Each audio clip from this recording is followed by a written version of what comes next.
Bem-vindo, amigos da Máquina de Mistérios. Vocês conhecem Flatwoods, que é uma pequena cidade do norte americano, na Pensilvânia, no condado de Berkeley. Flatwoods ficou muito conhecida por um evento que aconteceu em 12 de setembro de 1952. Naquela época, a corrida espacial entre Estados Unidos e União Soviética estava a todo vapor, embora não era muito declarado isso. E naquele mesmo ano tinham várias revistas em quadrinhos que contavam histórias de marcianos invadindo o planeta Terra, monstros espaciais raptando pessoas. No mesmo momento em que as pessoas ainda comentavam do grande marco da ufologia mundial, que foi o incidente em Roswell, que aconteceu em 1947. Então, era um momento onde as pessoas ficavam olhando para o céu na esperança de ver algum objeto não identificado, um disco voador. E hoje eu vou contar o evento do monstro de Flatwoods.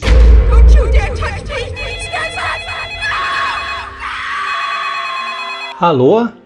Como? Um objeto estranho, luminoso, caiu na região do rio Elk? Ah, tá bom. E desligou o telefone.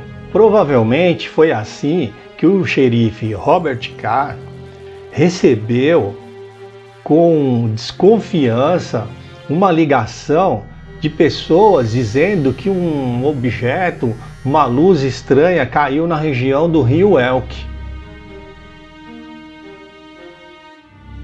Naquele mesmo dia, 12 de setembro de 1952, após alguns minutos e no final da noite, o gabinete do xerife Robert Carr e do deputado Barney Long recebem novamente uma ligação estranha, só que dessa vez eram 3 garotos, o Edward e o Fred May, que eram irmãos, e seu amiguinho Tommy Heer relatam ter visto um objeto, uma luz, que caía rapidamente atrás das colinas da fazenda do Sr. Bailey Fish. Os meninos que jogavam futebol ali no campinho e que viram aquele objeto ir em direção à floresta, logo começaram a correr em direção à casa da Kathleen May, que era uma esteticista local e mãe do Fred e do Edward May, que viram esse objeto e correram muito até a casa dela. O grupo chamou alguns meninos locais, incluindo o guardião nacional de 17 anos, o Eugene Lemon, que também levou seu cachorro junto para ver o que estava acontecendo. O grupo agora estava formado com Kathleen May, Eugene Lemon, de 17 anos, o Ney Nunley, de 14 anos, e o Ted Neal, de 13 anos. E esse grupo foi em direção à colina. Chegando lá, a colina era um lugar úmido e escuro, devido à grande quantidade de árvores que tinham no local.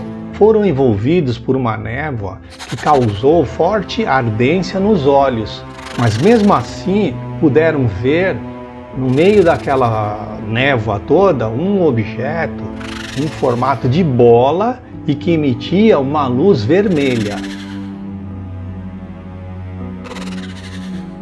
O cão de Jenny começou a latir na direção em que um dos meninos iluminava com sua lanterna.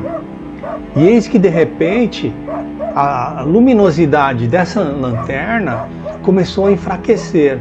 E do meio da névoa e da escuridão saiu um ser apavorante de aproximadamente 7 a 12 metros de altura e que tinha uma armadura verde escura e uma espécie de capuz que parecia um as de espadas do jogo de carta de baralhos.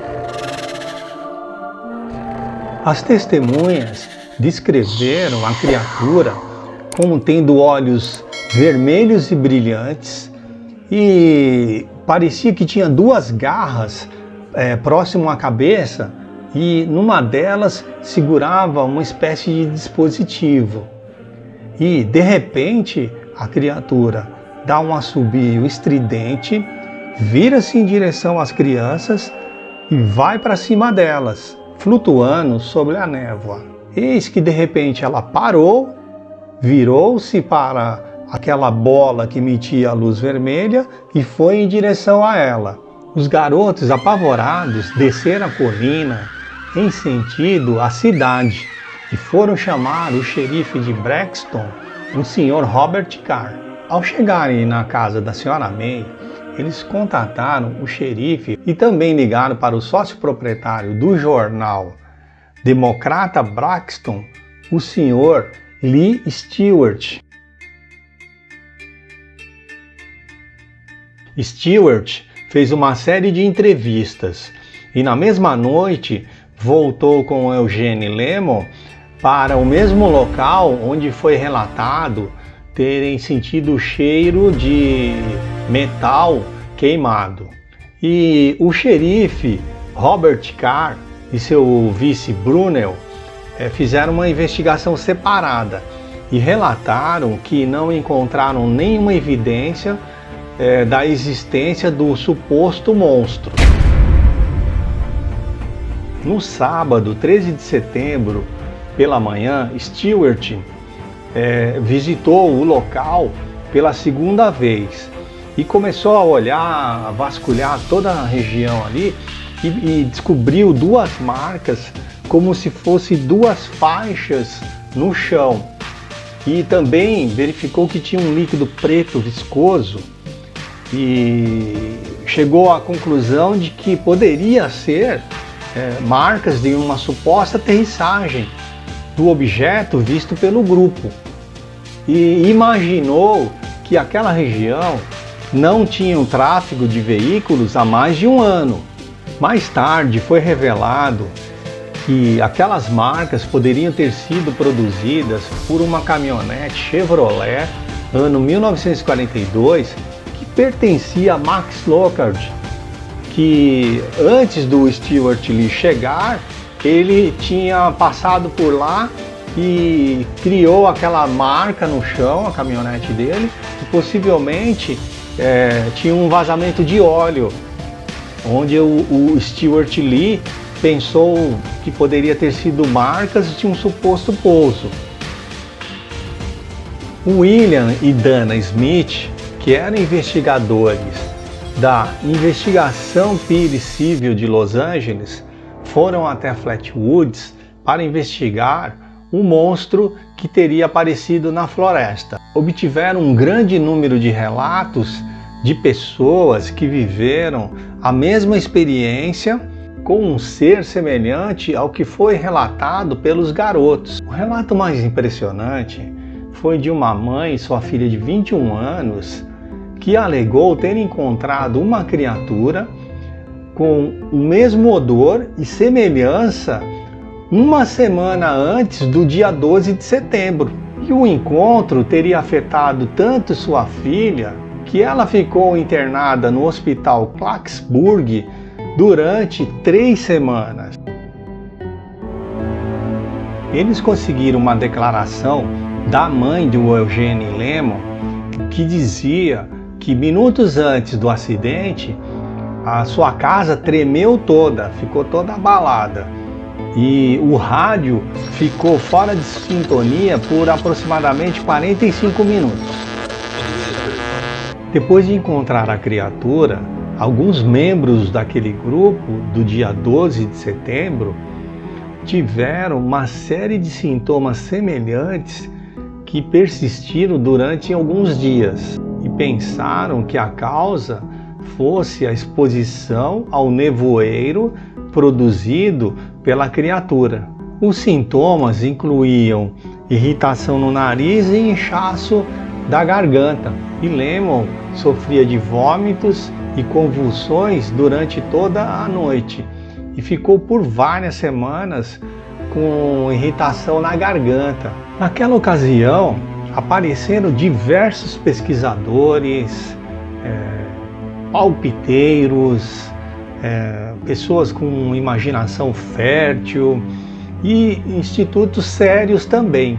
Nessa história do monstro de Flatwoods, tem várias hipóteses e eu vou colocar aqui apenas algumas. Alguns ufólogos acreditavam que aquela criatura poderia estar usando um exoesqueleto ou uma espécie de armadura.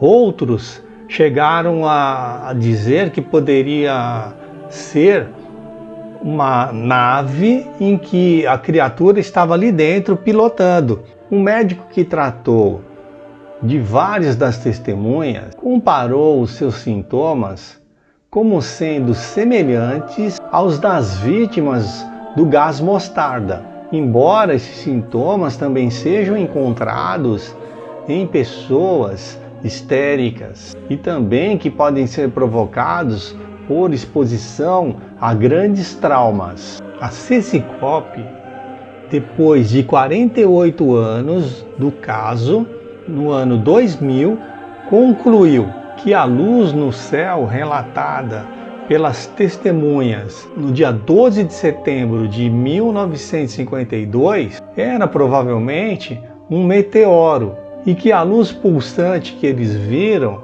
era a luz de um farol de navegação de uma aeronave e que a criatura se assemelhava a uma coruja.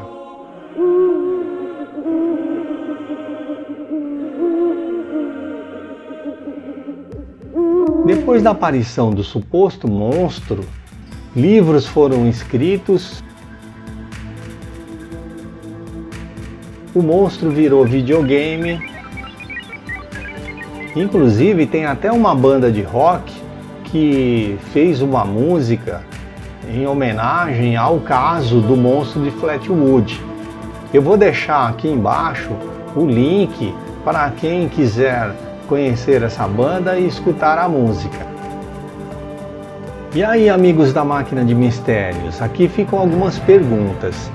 Teriam os garotos confundido uma corujinha de 36 centímetros do tamanho dela por no máximo 1,10 de envergadura da asa com um monstro de 7 a 12 metros de altura? Teriam os jovens respirado algum tipo de gás do pântano e tiveram uma alucinação coletiva e imaginaram o tal monstro?